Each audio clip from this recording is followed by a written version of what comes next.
खोल लें अपनी रॉबिन्स का 394, ठीक है, वहाँ पे ग्लोमस ट्यूमर्स लिखे हुए हैं, ग्लोमेंजियोमास इनको हम कहते हैं, और ये बिनाइन ट्यूमर्स होते हैं। These are benign painful tumours, ठीक है, जो कि अराइज करते हैं हमारे जो ग्लोमस बॉडीज़ होती हैं उनके स्मूथ मसल सेल से, एवी स्ट्रक्चर से, और ये इन्वॉल्व होते हैं थर्मोरेगुलेशन में, ठीक है, वहाँ से अराइज करते हैं।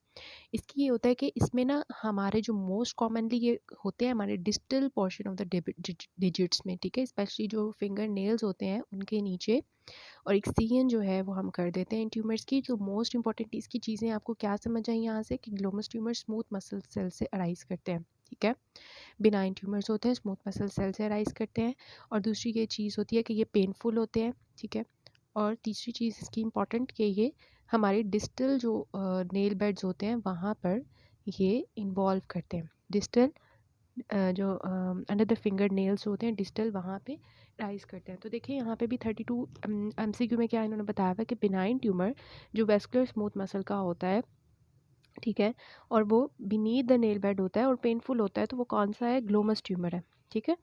तो ये इसका आंसर हो गया। Most suitable diagnostic marker of the वैगनार, ये हमने पहले भी पढ़ा कि CN का होता है, ठीक है।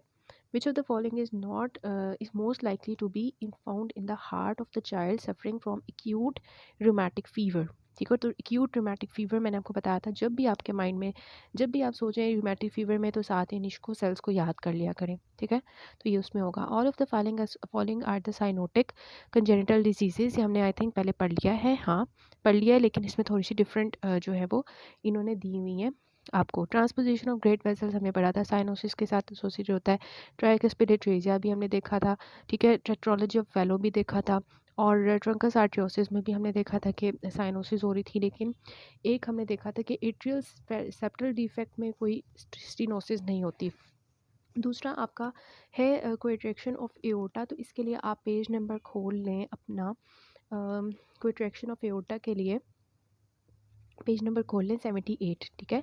तो यहाँ पे भी उन्होंने यही बताया हुआ है कि इसकी एक्चुअली हमने पढ़ा था कि इसकी इन्फेंटाइल फॉर्म्स होती हैं, एडल्ट फॉर्म्स होती हैं, और इसमें भी जो है ना कहीं आपको साइनोसिस का वर्ड यहाँ पे नज़र आ रहा है कि इन्फेंटाइल फॉर्म जो होती है इसमें नैरोइंग ऑफ एओर्टा होती है, एओर्टा होता है, इसकी दो फॉर्म्स होती हैं, इन्फेंटाइल और एडल्ट। तो हमने देखा था कि इन्फेंटाइल में ना ये हमारी जो एओर्टिक आर्च होती है और हमारी पेटेंट डक्टस आर्टियोसिस होती है, उसके दरमियान में ये जो है ना एओर्टा की जो है ना नैंग हुई होती है, ठीक है। तो उस वजह से क्या होता है कि जो अपर हमारी बॉडी पार्ट्स होते हैं वहाँ पर तो ब्लड सप्लाई चला जाता है, लेकिन जो लोअर एक्सट्रीमिटीज़ होती हैं वहाँ पे बच्चों के अंदर साइनोसिस होती है बर्थ के टाइम पे, ठीक है। तो ये इसका है, और बाकी ये है कि ऐसा जिन्होंने पूछा क्या हुआ है कि साइनोटिक कंजेनिटल हार्ट डिजीजेस कौन सी हैं, तो कोएट्रैक्शन ऑफ एओर्टा में साइनोसिस एज सच जो है हो रही है, लेकिन डिस्टल एस्पेक्ट पे हो रही है, ठीक है। तो साइनोसिस इसकी हो रही है थोड़ी बहुत ना, लेकिन ऐसा जिनको हम लेबल नहीं करते कि एज अ साइनोटिक डिजीज़ है, लेकिन यह है कि लोअर एक्सट्रीमिटी साइनोसिस इन्होंने लिखी हुई है, ठीक है। तो इसमें आपका आंसर कोएट्रैक्शन ऑफ एओर्टा है, बाकी सब में तो अर्ली साइनोसिस हो रही है। So which of the following is inversely related to development of atherosclerosis? तो एथेरोस्क्लेरोसिस की इन्वर्स रिलेशन क्या है?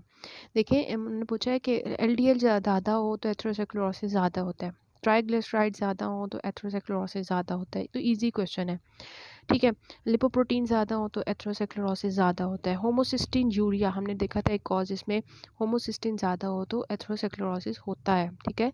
लेकिन HDL आपको पता है कि अच्छा कोलेस्ट्रॉल होता है, गुड कोलेस्ट्रॉल होता है, तो इसकी वजह से एथेरोस्क्लेरोसिस नहीं होता, ठीक है।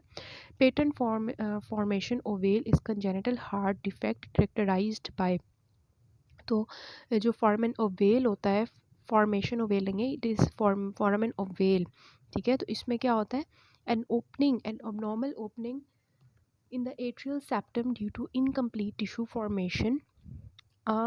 फिर वो पूछ रहे हैं कि a small hole created by open flap of the tissue in atrial septum at the oval fossa, N abnormal foramen in the ventricular septum, नहीं ये वेंट्रिकुलर सेप्टम में नहीं होता। एट्रिया में हमने देखा था एट्रियल सेप्टल डिफेक्ट था, एबनॉर्मल ओपनिंग है एट्रियल सेप्टम में, क्योंकि इनकम्प्लीट टिश्यू फॉर्मेशन हो रही है, मींस टिश्यू फॉर्मेशन पूरी नहीं हो रही, उस वजह से वो होल रह गया है, ठीक है। स्मॉल होल है created by open flap of the tissue in the atrial septum at the oval fossa, तो ये दोनों इसके जो है वो हो सकते हैं, ठीक है। डेफिनेशन जो है वो उसके अंदर कंप्लीट हो रही है। अच्छा फिर आता है कि a 50 years old man complains of chest pain after exercise. Complaints of chest pain after exercise which is relieved by rest or sublingual nitrate. Which of the following cardiac lesions is most likely to be present? तो हमने पहले पढ़ा था कि this is actually the stable angina or coronary arteriosclerosis. Immune mediated causes of the pericarditis is uraemia नहीं है इसमें ना. अच्छा, अब पेरिकार्डाइटिस का हमने देखा था कि जो सिस्टेमिक कॉज था ना वो यूरीमिया है. ठीक है, ये आपने याद रखना है. लेकिन जो पेरिकार्डाइटिस की इम्यून मेडिएटेड कॉजेज़ हैं वो कौन कौन सी है? Rheumatic fever, SLE, scleroderma and uraemia. ठीक है, तो पेरिकार्डाइटिस हमने इसका जो है टॉपिक डिस्कस किया था और इसके कॉजेज़ भी हमने डिस्कस किए थे.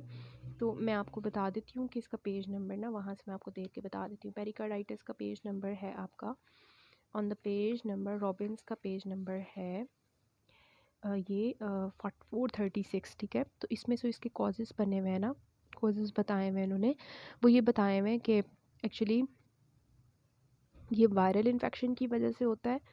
ठीक है, often with the concurrent myocarditis. ठीक है, बैक्टीरिया, फंजाई, पैरासाइट्स वगैरह की वजह से हो सकता है. ये हमारा जो है वो एक्यूट मायोकार्डियल इन्फेक्शन की वजह से, कार्डियक सर्जरी की वजह से हो सकता है. ठीक है, जिसको हम ड्रेसलर सिंड्रोम कहते हैं. रेडिएशंस की वजह से हो सकता है.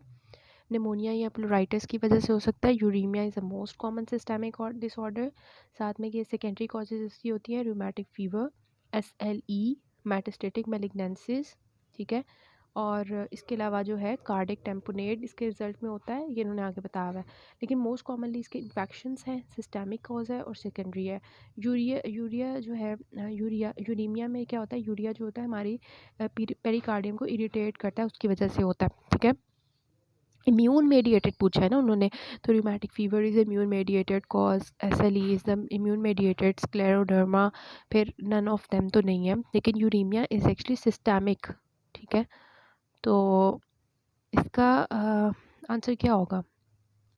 तो यूरीमिया जो है ना, ये मेटाबॉलिक कॉज है जिसमें यूरिया ज़्यादा हो जाता है हमारी बॉडी में. तो this is actually metabolic cause, not the immune mediated cause. ठीक है, और जो स्क्लेरोडर्मा होता है ये ऑटो इम्यूनिटी की वजह से ना हमारी स्किन के अगेंस्ट जो है वो ऑटो इम्यूनिटी क्रिएट हो जाती है, जिसमें उसमें स्किन के साइंस आ रहे होते हैं.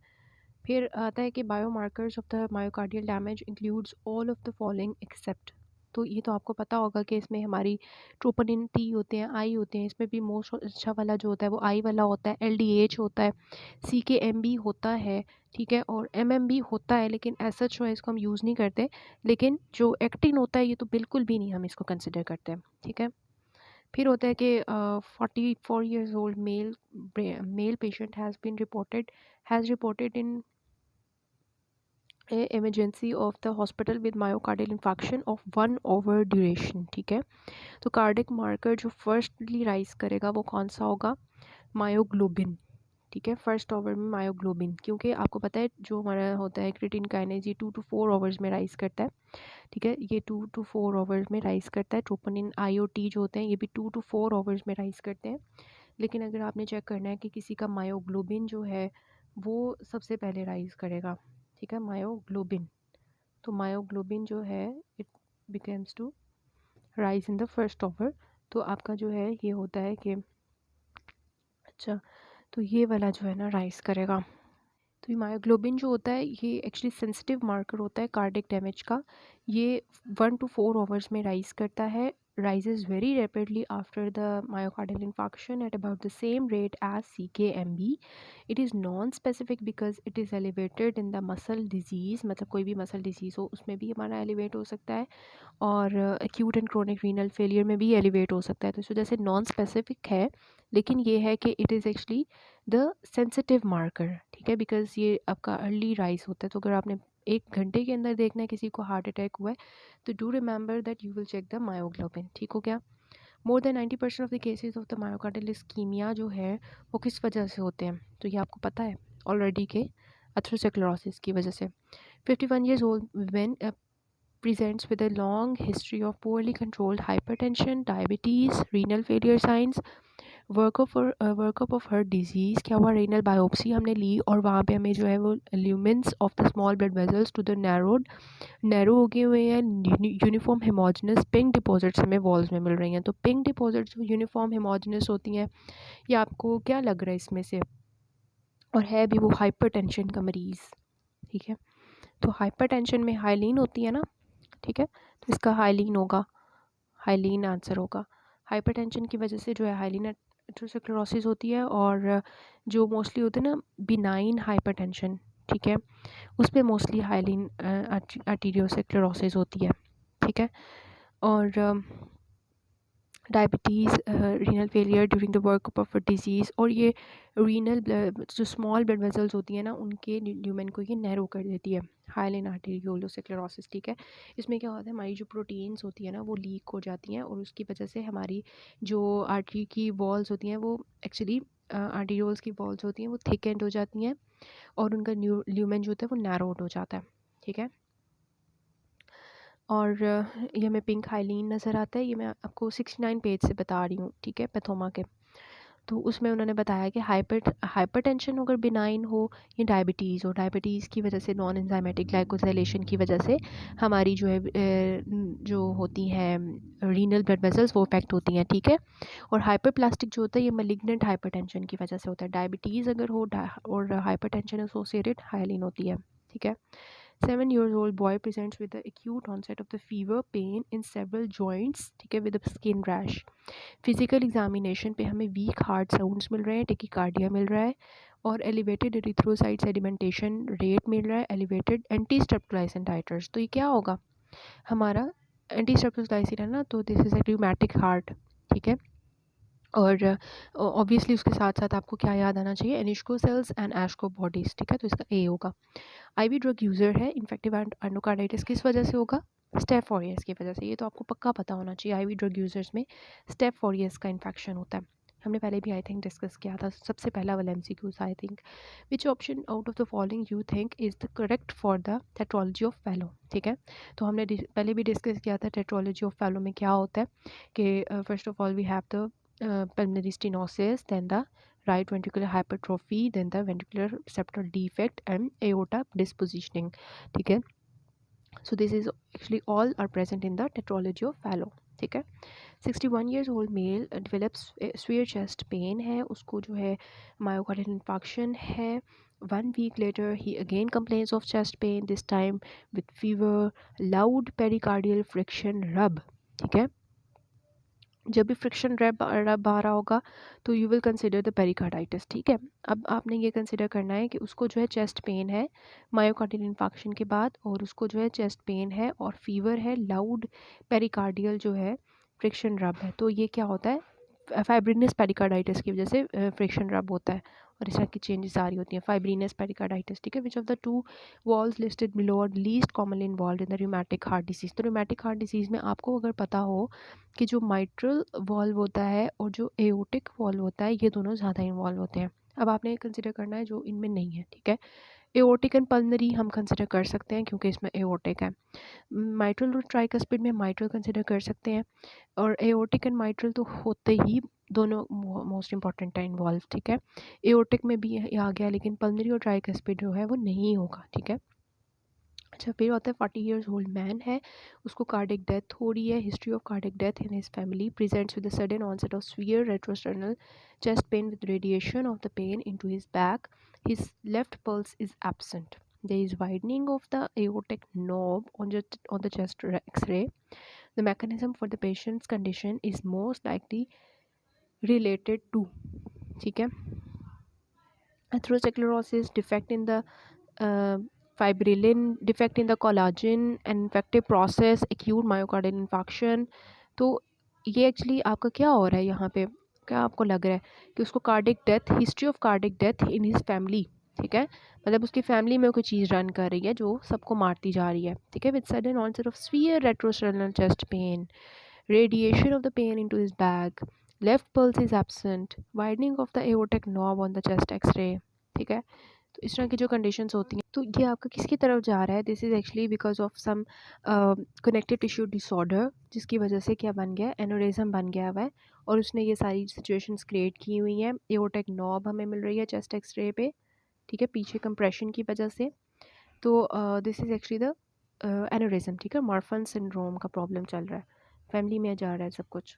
तो दिस विल बी द फिब्रिलिन का डिफेक्ट है, ठीक है। उसके बाद आता है 38 ईयर्स ओल्ड विमेन है, उसको न्यू ऑनसेट हुआ है मल्टीपल पर्परिक स्किन का स्किन लीयंस है और एस्थमा है, हाइपरटेंशन। लैब इन्वेस्टिगेशंस में यूजिनोफिल्स हमें ज़्यादा मिल रहे हैं।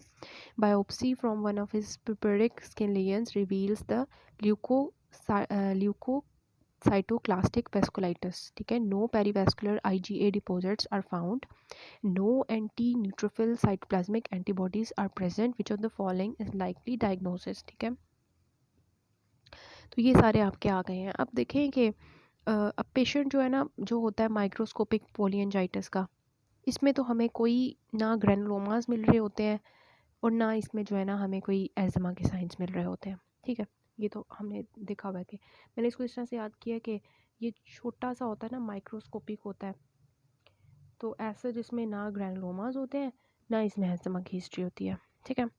फिर मैंने याद किया था कि जो होता है वैगनर ग्रैनुलोमाटोसिस, इसमें तो आपको ग्रैनुलोमास मिल रहे होते हैं, इसके नाम से पता चल रहा है, लेकिन एस्थमा की कोई हिस्ट्री नहीं होती।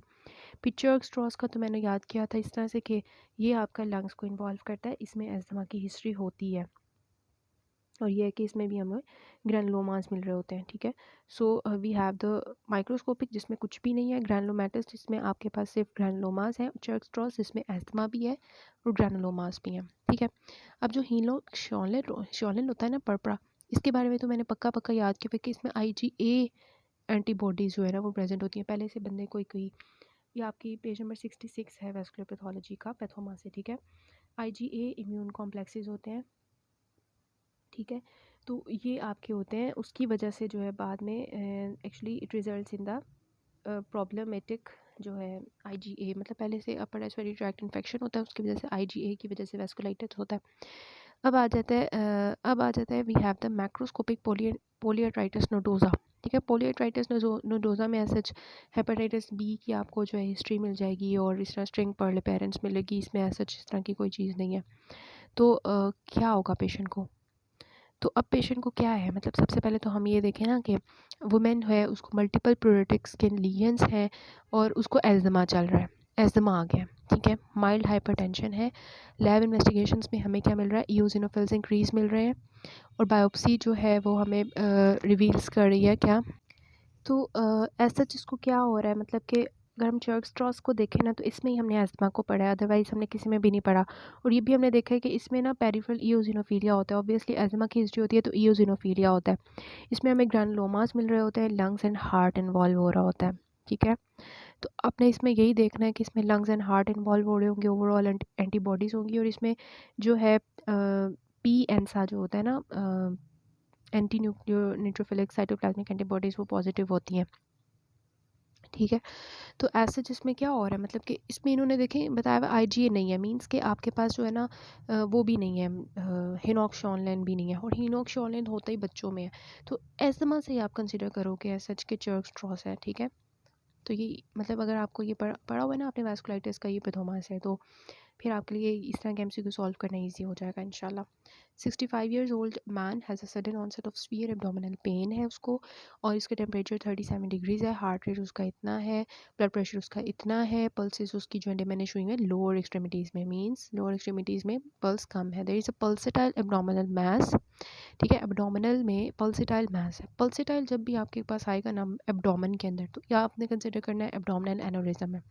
सीरम क्रिएटिनिन लेवल आपका रेज नहीं हुआ fasting blood glucose is normal, तो आपका डायग्नोसिस क्या होगा, ठीक है। तो ये क्या होगा, एओर्टिक एनोरिज्म एथेरोस्क्लेरोसिस, ठीक है। एथेरोस्क्लेरोटिक एओर्टिक एनोरिज्म, ये इजी था MCQ।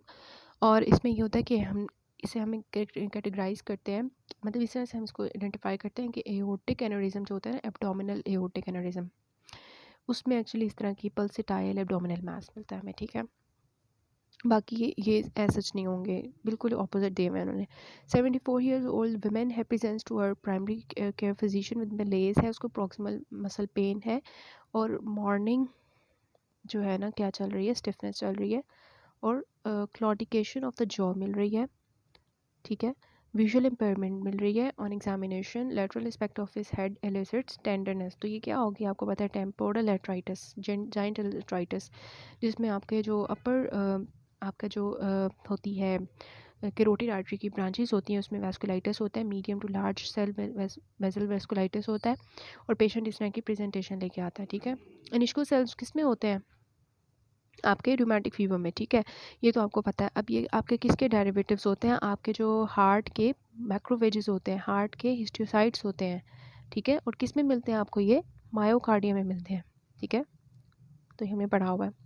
Most common cause of dissecting aneurysm is, तो मैंने आपको पहले भी बताया हाइपरटेंशन, ठीक है, इसको याद कर ले पक्का पक्का कि एनेरिज्म जो है उसकी मोस्ट कॉमन कॉज एथेरोस्क्लेरोसिस है, और वैस्कुलाइटिस जो है, सॉरी डायसेक्शन जो है उसका मोस्ट कॉमन कॉज क्या है, हाइपरटेंशन है, ठीक है। 60 ईयर्स ओल्ड मेल है, उसको 3 मंथ हिस्ट्री है थ्रॉबिंग पेन की और टेंडरनेस ओवर द टेम्पल, तो ये तो आपको पक्का पता होगा कि ब्लाइंडनेस, टेम्पल में प्रॉब्लम, ऊपर चल रहा है सारा प्रॉब्लम, तो जॉइंट सेल आर्थराइटिस होगा, टेम्पोरल आर्थराइटिस भी हम इसको कहते हैं, ठीक है। So this is all about the these MCQs.